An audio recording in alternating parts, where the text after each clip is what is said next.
And so when you're boondocking, you've got no electric, no water, no sewer. At night we kick on our furnace, which is our propane heat underneath. This is our main control panel area. Keep an eye on our propane right here, LPG, which it's full, we just filled that up. When we turn our generator on, everything works. The ACs can work, our extra heat sources can work, you know, everything. And it's using our gas, but that's about it. So it's really nice to have that generator. I don't know that you're supposed to have that, Hensley. Let me put that back. Hensley? Are you getting that out again? What are you doing? Hey. You know you're not. When you're jumping around, you know. I don't think there's anything much different about getting ready in an RV. The lighting's usually not as good in here.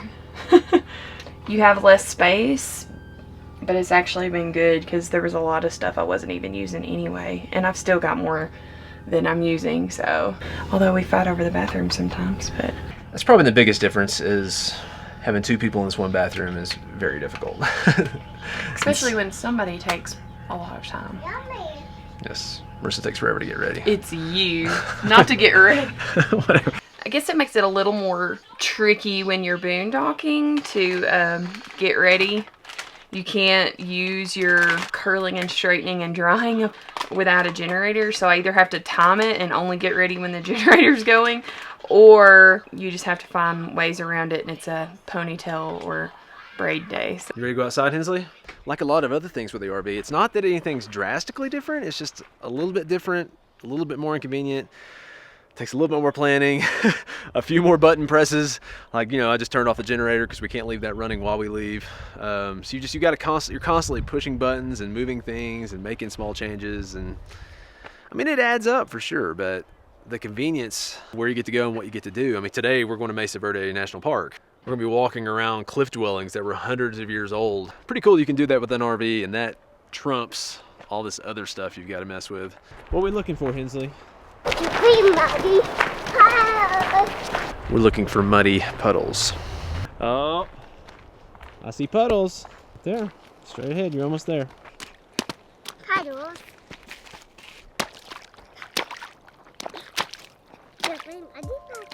One, you missed one, there's one. Yep, you got it.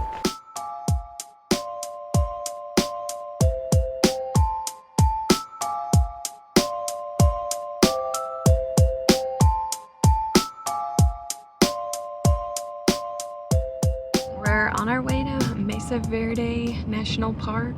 We got a tour scheduled for Longhouse today.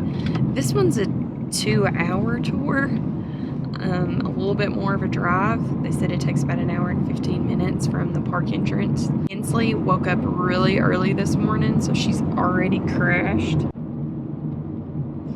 And it's just 11 o'clock. The tours are $4 a person, so it's $8. So I'd really hate to miss it, but you know, sometimes it just doesn't work out. We're driving up to Weathermill Mesa today. We're gonna do Step House, which is self-guided. Then there's also like a walking bicycle loop, and do all of that in time for our tour, so. Better than being bored. If the planning, We're never bored. if the planning was up to Nathan, we'd just have lunch and go home. Or we'd be staying in this park in our truck camper. He wants us to do a truck camper. You really think we could pull that off? Well, you won't let me do the van. Maybe that can be like the grand finale or something.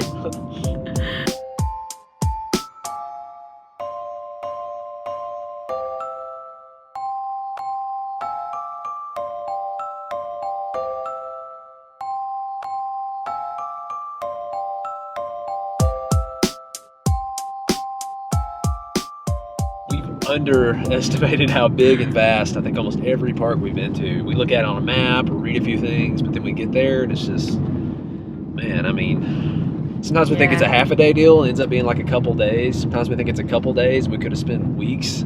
There's rarely been a national park where we feel like we've given it the time it deserves, because they're so huge.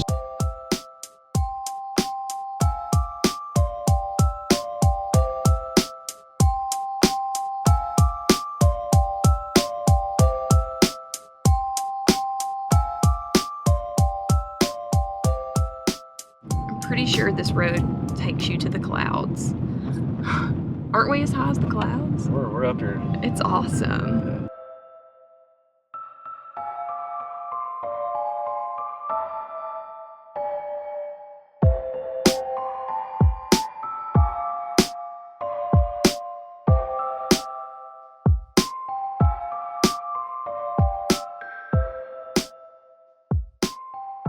It's almost 1 o'clock. Our tour's at 2. We're just now leaving. Oh yeah.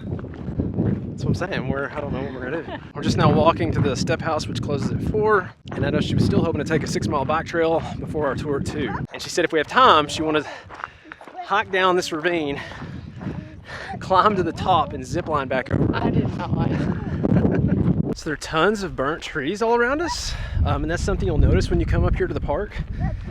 There have been a lot of fires, ranging from the 30s to the 90s to the 2000s. Just apparently there's a lot of lightning up here that starts the fires.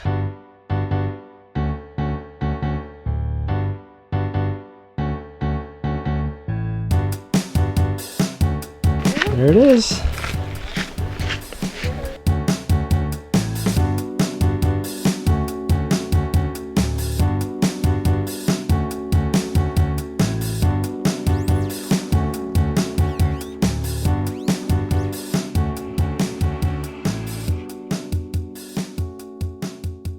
An incredible amount of shade from the heat here. But I know one of our tours I talked about how cold it got in the winter. It could get like 25 below zero because of the elevation and just being in the shade in the winter.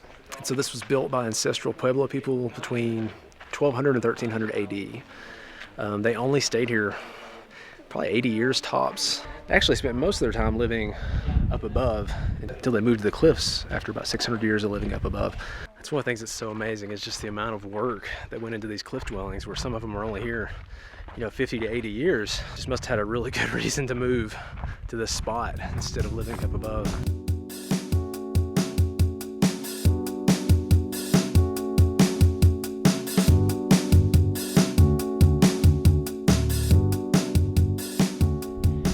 See the face? 2 eyes, a nose, and a mouth. What's he doing? Kind of scrunching his lips up, or? See, you see it. Doesn't look like he has any teeth. People agree with me that they see the faces too, so you're the one that don't see it. 125. Keep Okay. doing this thing. Well, we can ride until we can ride, I guess.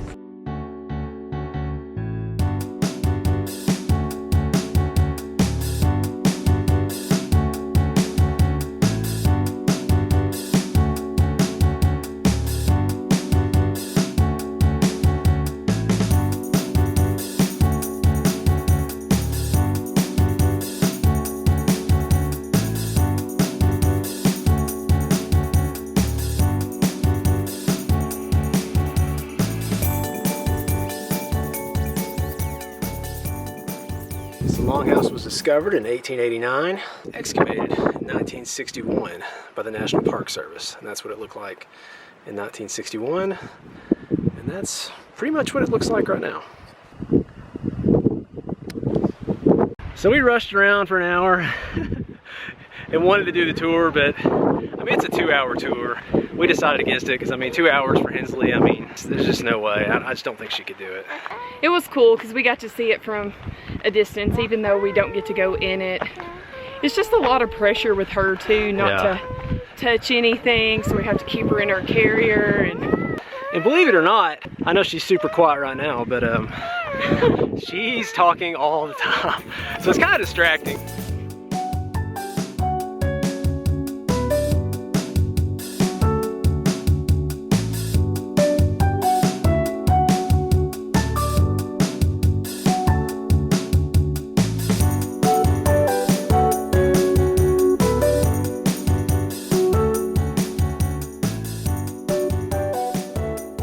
Just out of curiosity, we're gonna go check out the campground.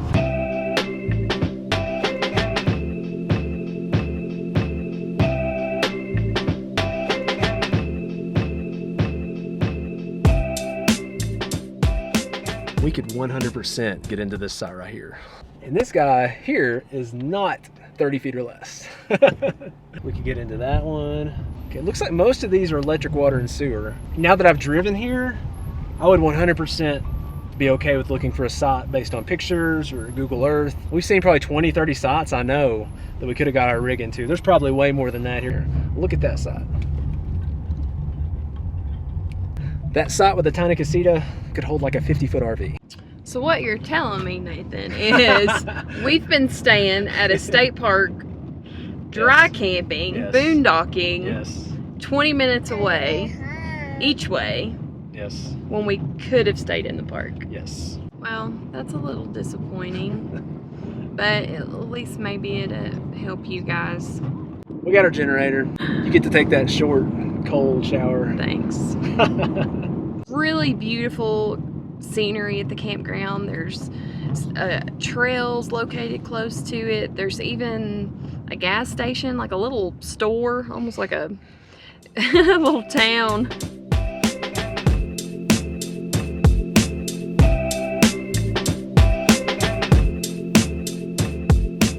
So on our way back, Hensley's been asking for a playground, so we took her to the playground. She did not come back empty-handed. She's got a couple souvenirs with her.